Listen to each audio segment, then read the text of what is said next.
اور کوئی پنڈی اور اسلام آباد کے حکمرانوں سے اہلیان بلوچستان کو کوئی توقع اچھائی کی نہیں، پہلے بھی نہیں تھی، اور اس فیصلے سے مزید واضح ہوا کہ ان کو مزید توقعات بھی نہیں رکھنی چاہیے پنڈی اور اسلام آباد کے اصلی حکمران ہوں یا نقلی حکمران ہوں، دونوں سے اور توقع نہیں رکھنی چاہیے۔ آپ کو پتہ ہوگا وہ جو میٹنگ ہوا، جو بلوچستان کے آپریشن کا فیصلہ ہوا، اس سے 1 مہینے پہلے اسی اسلام آباد میں ایک سی پیک فیز 2 کے متعلق فیصلہ ہوا کہ سی پیک فیز 2 پہ ہمیں کام کرنا ہے تو کہاں کرنا ہے۔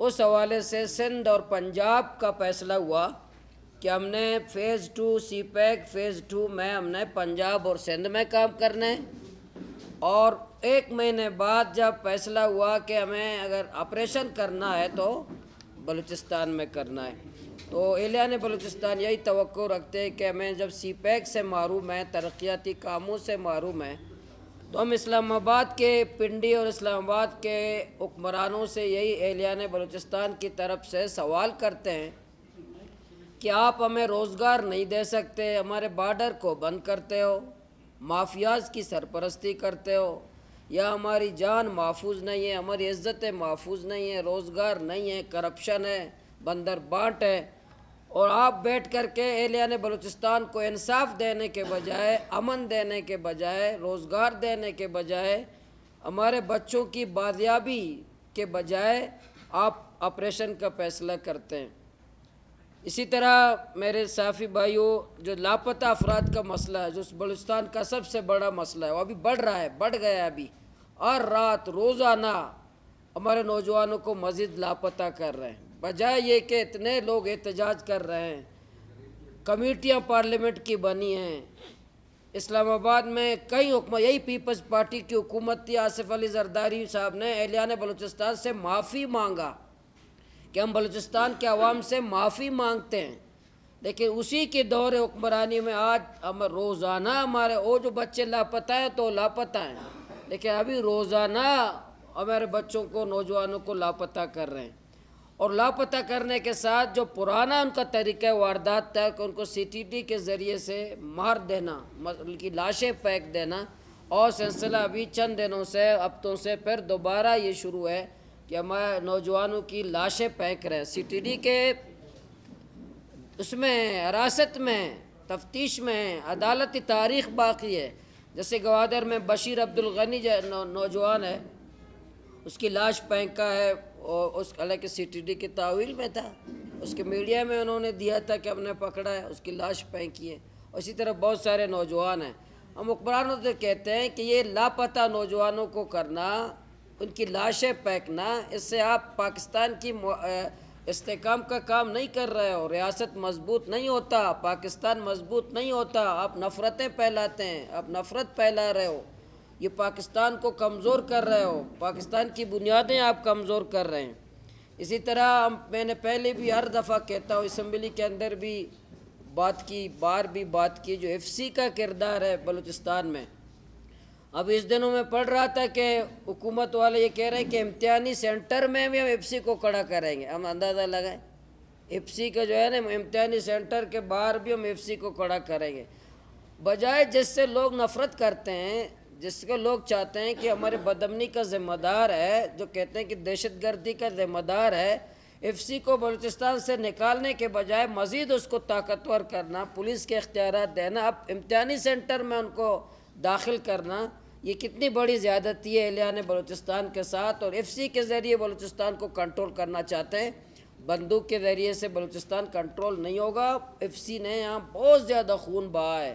اسی طرح ہمارے ساحل میں 750 کلومیٹر ساحل ہے، کوسٹ گارڈ، ابھی پچھلے دونوں کوسٹ گارڈ نے ایک نوجوان عبدالغفار خاران کا اس کو قتل کیا، اس پر احتجاج ہوا، اس کے بوٹ کے نیچے اس کو کچلا، اور رضوان جس کا میں بار بار ذکر کرتا ہوں، ہر وقت کرتا رہوں گا، یہ رضوان جو بیلا میں جس نے خودکش کیا تھا، اسی کوسٹ گارڈ نے 3 دفعہ اس پہ تشدد کیا، اس نے مزدوری چھوڑ کر خودکش حملہ کیا، اسی کوسٹ گارڈ کی وجہ سے۔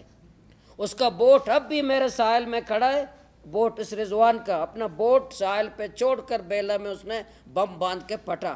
یہ پھر بھی یہ لوگوں کو، ہمارے اسلام آباد کے پنڈی کے حکمرانوں کو یہ عقل نہیں ہے کہ جن فورسز کی وجہ سے میرے نوجوان خودکش بمبار بن رہے ہیں، جس کی تشدد کی وجہ سے نوجوان پہاڑوں کی طرف جا رہے، اس کو بجائے کہ اس کو پیچھے دھکیلیں، ان کی اصلاح کریں، ان کو ان کے دائرہ سے ہٹا دیں، ان کے خلاف کارروائی کریں، اس کو مزید اختیارات دینا اس بات کی دلیل ہے کہ وہ ان کا بلوچستان کے عوام سے کوئی نہیں. جیسے بنگلہ دیش میں یہ کہتے تھے کہ ہمیں بنگال چاہیے، بنگالی نہیں چاہیے، اسی طرح یہ یہاں بلوچستان میں کرتے ہیں کہ ہمیں بلوچستان چاہیے، بلوچستانی نہیں چاہیے. بلوچستان کا سونا چاہیے، بلوچستان کا گیس چاہیے، بلوچستان کا کوئلہ چاہیے، بلوچستان کا تانبا چاہیے، بلوچستان کا ساحل چاہیے، بلوچستان کا گوادر چاہیے، لیکن بلوچستانی نہیں چاہیے. اس سے نفرت کرو، اس سے بغض رکھو، اس کو مارو، اس کا قتل کرو، اس کو بے عزت کر دو، اس کی توہین کرو. جیسے کل بنگلہ دیش کے ساتھ انہوں نے کیا، بنگالیوں کے ساتھ اس سے نفرت کر کے وہ بنگال کو چاہتے تھے تو وہ بنگال کو محفوظ نہ رکھ سکے. اسی طرح آج بھی اگر یہی دہراتے ہیں، یہی دسمبر آ رہا ہے، 16 دسمبر 1971 کو ہوا تھا، 16 دسمبر 1971 کو جو مشرقی پاکستان کا واقعہ ہوا، آج سیم بالکل اسی طرح، بجائے کہ وہ عبرت حاصل کرے، نصیحت حاصل کرے، پورے بلوچستان کے ساتھ اس طرح کر رہے ہیں کہ ہمیں بلوچستان چاہیے، بلوچستانی نہیں چاہیے. بلوچستان کے وسائل سے ہمدردی ہے، بلوچستان کے لوگوں سے ہمدردی نہیں ہے. اس سے وہ بلوچستان کو محفوظ نہیں رکھ سکتے. بالکل صاف بات ہے. میں سیاسی کارکن ہوں، منتخب پارلیمنٹ کا ممبر ہوں، جماعت اسلامی کا صوبائی ذمہ دار ہوں. میں تو بہت روزانہ سوچتا ہوں کہ بلوچستان جیسے سن 16 دسمبر 1971 کو کسی بلوچ نے پاکستان نہیں توڑا، کسی پشتون نے پاکستان نہیں توڑا. کس نے توڑا؟ انہی قوتوں نے توڑا جس نے کہا تھا ہمیں بنگال چاہیے، بنگالی نہیں چاہیے. آج وہی قوتیں پھر بلوچستان کو پاکستان سے علیحدہ کرنا چاہتے ہیں. کوئی بلوچ نہیں چاہتا، کوئی پشتون نہیں چاہتا. وہ اپنے رویوں سے، اپنے کرتوتوں سے پھر بلوچستان کو پاکستان سے علیحدہ کرنا چاہتے ہیں. اس لیے میں حکمرانوں سے کہتا ہوں کہ ایف سی اور کوسٹ گارڈ کا جو کردار ہے، وہ جو خودکش بمبار تیار کر رہے ہیں، ان کو ہٹاؤ بلوچستان سے، ان کو بلوچستان سے فارغ کر دو، یا لوگوں کے ساتھ بیٹھو، بلوچستان کے لوگوں کو انصاف دو. اسی طرح آپ کو یہ بھی پتہ ہے کہ آج بلوچستان میں پارلیمنٹ کا کیا کردار ہے، صوبائی کابینہ کا کیا کردار ہے، ادھر یہاں ٹرانسفر پوسٹنگ کون کرتا ہے، یا پی ایس ڈی پی کا کس کا اختیار چلتا ہے. حتیٰ کہ ہمارے گورنمنٹ ہائی اسکول کے ہیڈ ماسٹر بھی منتخب لوگ نہیں لگاتے. ہائی اسکول کے ہیڈ ماسٹر بھی منتخب لوگ نہیں لگاتے. وہ یہاں حبیب نالہ سے اس طرف فیصلے ہوتے ہیں. آپ خود اندازہ لگائیں کہ یہ بلوچستان جہاں ایک منتخب لوگ اپنے ہائی اسکول کا ہیڈ ماسٹر نہ لگا سکے، ان منتخب لوگوں کی حالت، اس کی مظلومیت کی، ان کے لوگوں کی حالت کیا ہوگی. میں عسکری اداروں سے کہتا ہوں کہ ٹرانسفر پوسٹنگ کرنا آپ کا کام نہیں ہے، سیاست کرنا آپ کا کام نہیں ہے، حکومت کرنا آپ کا کام نہیں ہے، اسکول چلانا آپ کا کام نہیں ہے، ہاسپٹل چلانا آپ کا کام نہیں. وہ ہمارا کام ہے. وہ ہمارا کام ہے کہ ہم اسکول چلائیں، ہاسپٹل چلائیں، سیاست کریں، حکومت کریں. آپ کا کام امن دینا ہے، آپ کا کام بارڈر کو سنبھالنا ہے، آپ کا کام دہشت گردوں کا مقابلہ کرنا ہے. ہمارا مقابلہ نہیں کرنا ہے، پاکستانی عوام کا مقابلہ نہیں کرنا ہے، ان قاتلوں کا، دہشت گردوں کا مقابلہ کرنا ہے. میں عسکری اداروں سے کہتا ہوں، سیاسی معاملات میں اپنے مداخلت کر کے آج پورے سیاست کو تباہ کر دیا، حکومتی ادارے تباہ کر دیے، بیوروکریسی کے جتنے دفتر ہمارے تباہ کر دیے، ہمارے اسکول، ہمارا پورا سسٹم تباہ کر دیا. کر دیں آپ کا جو آئین پاکستان نے جو کام طے کیا وہ کریں. ہم نے حق دو بلوچستان جو تحریک کے سلسلے میں 16 نومبر کو آل پارٹیز کیا تھا، تو اب 15 دسمبر کو انشاءاللہ قبائلی جرگہ کر رہے ہیں. بلوچ اور پشتون کے جتنے قبائل ہیں کوئٹہ میں انشاءاللہ جمع کر رہے ہیں مسئلہ بلوچستان پر. انشاءاللہ ان سے بھی مشاورت کریں گے کہ ہم بلوچستان کے مسئلے کو کس طرح حل کریں. پنڈی اور اسلام آباد کے حکمرانوں نے تو فیصلہ کیا ہے کہ بلوچستان کو مارنا ہے، اور بلوچستان والوں کو ہم جا کے بتائیں گے کہ آپ نے غیرت کی زندگی جینا ہے، غیرت کی موت مرنا ہے، یا بے غیرتی کے موت مرنا ہے. پنڈی اور اسلام آباد والے ہمیں مارنا چاہتے ہیں. وہ فیصلہ پر اہلیان بلوچستان کا ہے، وہ کون سی زندگی جینا چاہتے ہیں، کون سی موت مرنا چاہتے ہیں. تو ہم اس لیے قبائلی تمام مشران کو ہم بلا رہے ہیں 15 دسمبر کو. اس میں ان کے ساتھ بھی مشورہ کریں گے. پھر علماء کو بھی سب کو کالجز بھی جائیں گے انشاءاللہ. پھر نوجوانوں کو بھی اسٹیشن کے لوگوں کو بھی ان کو بلائیں گے. جلسے بھی کر رہے ہیں. 8 تاریخ کو ہم نوشکی میں جلسہ کریں گے, پھر 22 تاریخ کو گوادر میں کریں گے انشاءاللہ. آپ دیکھیں گے اس 6 مہینوں میں پھر ہمارا ٹارگیٹ ہے کہ 1 لاکھ لوگ ہم کوئٹہ میں جمع کریں گے. 1 لاکھ ہمارے ٹارگیٹ ہے. 1 لاکھ لوگ ہم اسی کے خلاف اور پنڈی کے زندگی بہت مرنا چاہتے ہیں. ہم بے غیرتی کی اسلام آباد کے حکمرانوں کا مقابلہ کریں گے, مزاحمت کریں گے, جائیں گے بلوچستان کی سڑکوں پر پرامن جدوجہد کریں گے, پرامن جمہوری مزاحمت کریں گے. ہم چوکوں چوراہوں پر مزاحمت کریں گے. ہم کسی صورت نوجوانوں کے پہاڑ مت جائیں. وہ پہاڑ کا راستہ میں مجھے خود کئی دفعہ کہا گیا کہ آپ پہاڑ جائیں. مجھے خود کہا گیا کہ آپ اگر پہاڑ کے جانے کا شوق ہے چلے جائیں. وہ اس لیے مجھے کہتے ہیں کہ مجھے مارنا آسان ہوگا, بمباری کرنا آسان ہوگا, مجھے بمباری کریں گے. اس لیے جب میں پرامن جدوجہد کروں گا ہمیں مارنا ان کا ذرا مشکل ہے. تو اس لیے میں بلوچستان کے نوجوانوں کو کہتا ہوں یہ ہمیں داخلنا تو چاہتے ہیں پہاڑ کی طرف, ہمیں چوکوں چوراہوں پہ سیاسی جمہوری مزاحمت کے ذریعے حکمرانوں کو جواب دینا ہے. انشاءاللہ ہم آہستہ آہستہ آگے بڑھیں گے تو اپنے پورے صوبے میں ایک ماحول بھی بنائیں گے, تمام طبقات کو اکٹھے بھی کریں گے اور آخر میں اس تاریخ کا بھی اعلان کریں گے انشاءاللہ. پھر میں دیکھتے ہیں کہ پنڈی اسلام آباد والے اسلام آباد کی طرح جو ہمارے پرامن شہریوں کو سینوں پہ جو گولیاں ماری ہیں وہ ہمیں حق دیتے ہیں, ہمیں گولیاں مارتے ہیں. تو ہم یہ فیصلہ پھر کریں گے, حلف بھی اٹھائیں گے لوگوں سے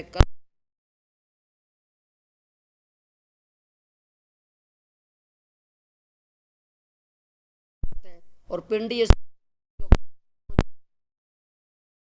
وہ ہم غیرت کے ساتھ انشاءاللہ موت کو گلے لگائیں گے اور مقابلہ ان پنڈی اور اسلام آباد کے ظالم حکمرانوں کا, قاتل حکمرانوں کا, ہمارے بچوں کو یتیم کرنے والے حکمرانوں کا, ہماری بہنوں کو بیوہ کرنے والے حکمرانوں کا ہم بلوچستان کے عوام کو متحد کریں گے, یکجا کریں گے, ان کا مقابلہ کریں گے. پی ٹی آئی کے جو نوجوان شہید ہوئے بلوچستان میں 3 نوجوانوں کی تو یہاں میتیں آئی ہیں, ان کے جنازے ہوئے ہیں. تو انشاءاللہ کل میں ان کے گھر بھی جا رہا ہوں اور ان کو مجھے اطلاع ملی ہے, میں کل تصدیق کرنے جا رہا ہوں کہ ان کو فاتحہ کرنے بھی نہیں ہے, لیکن کل میں ان فیملی کے ساتھ جا کے ملوں گا, جا کے ان فیملی کے پاس جاؤں گا. پی ٹی آئی کے کارکنان کے ساتھ ہیں, نوجوانوں کے ساتھ ہیں. پی ٹی آئی کے ساتھ جو ظلم اور جبر ہوا ہے پاکستان کی تاریخ میں کبھی ایسا نہیں ہوا کہ ایک ملک کا فوج اپنی شہریوں کو اس طرح بے دردی کے ساتھ فائرنگ کرے, ان کو شہید کرے. ان کو کشمیر آزاد کرانا چاہیے تھا, ان کو بھارت کا مقابلہ کرنا چاہیے تھا, اور جس کو ہم نے کشمیر کے لیے رکھا تھا کہ کشمیر آزاد کر کے دیں گے وہ اسلام آباد کو آزاد کر کے دے. اسلام آباد تو پہلے سے آزاد ہے بھائی, وہ کسی کا غلام نہیں ہے, پہلے سے اسلام آباد آزاد ہے. کون سا اسلام آباد آزاد نہیں تھا کہ آپ نے اسلام آباد آزاد کرایا؟ آپ کو تو کشمیر آزاد کرنے کے لیے ہم نے رکھا تھا. اور پرامن لوگ آتے ہیں اپنے حق کے لیے, اپنے بانی کے لیے, آپ اس کو گولیوں سے بھون ڈالتے ہیں. تو ہم نے مذمت بھی کی ہے, ہمارے مرکزی امیر نے بھی مذمت کی ہے. تو ہم کل پی ٹی آئی کے لوگوں کے ساتھ, خاندان کے ساتھ جائیں گے, ہمدردی بھی کریں گے, انشاءاللہ اس کا ساتھ دیں گے. جی بھٹو صاحب اس کی وضاحت کریں کہ فیز 2 کون سا ہے. فیز 2 تو ایسا تو نہیں ہے کہ پہلے ہم نے 100 مارے تھے اب 200 مارنا چاہیے. تو جنرل ٹکا خان والا دندہ تو نہیں ہوگا یہاں پہ. جنرل ٹکا خان بھی تھا نا, ایک کردار ہے بلوچستان میں جو بنگالیوں کو مار کر اس کو بلوچستان لایا گیا تھا. وہاں بنگالیوں کا قتل عام کر کے پھر یہاں ان کو ٹاسک دیا گیا تھا کہ وہ بلوچستان کا قتل عام کریں. تو بلاول بھٹو صاحب اس کی وضاحت کرے, ورنہ کام کا کہہ دیں اس کی فیز 2 کے کہ ہاں ہونا چاہیے اور اس میں ہمارا قتل شامل ہو. پہلے بلاول بھٹو اس کی وضاحت تو کرے. مولانا صاحب ابھی آپ نے بتایا اتنے عرصے سے ہم دیکھ رہے ہیں کہ دہشت گردی کے واقعات زیادہ بلوچستان یہی کہتے ہیں کہ ہم کن سے بات کریں, ہمیں وہ بندے چاہیے کہ ان سے وہ بات کریں, ان سے اپنے امن و امان صوبے میں لے کر آئیں. تو وہ بھی آپ مجھے بتائیں کہ آپ یہاں پر روزانہ یا 4 دن کے بعد پریس کانفرنس کرتے ہیں کہ ہم اس طرح کریں گے, تو ہم تو 20 سال سے ہی سنتے آ رہے ہیں اور دیکھتے آ رہے ہیں, کوئی عملی اقدامات نہیں ہوتے. جو پشتونخوا کے محمود خان نے ایگزیکٹو پریس کانفرنس کی کہ جب ہم اقتدار میں آتے ہیں ہم بلوچستان کو بھول جاتے ہیں. تو بھی آپ جو ہے صوبائی اسمبلی کے رکن بھی ہیں,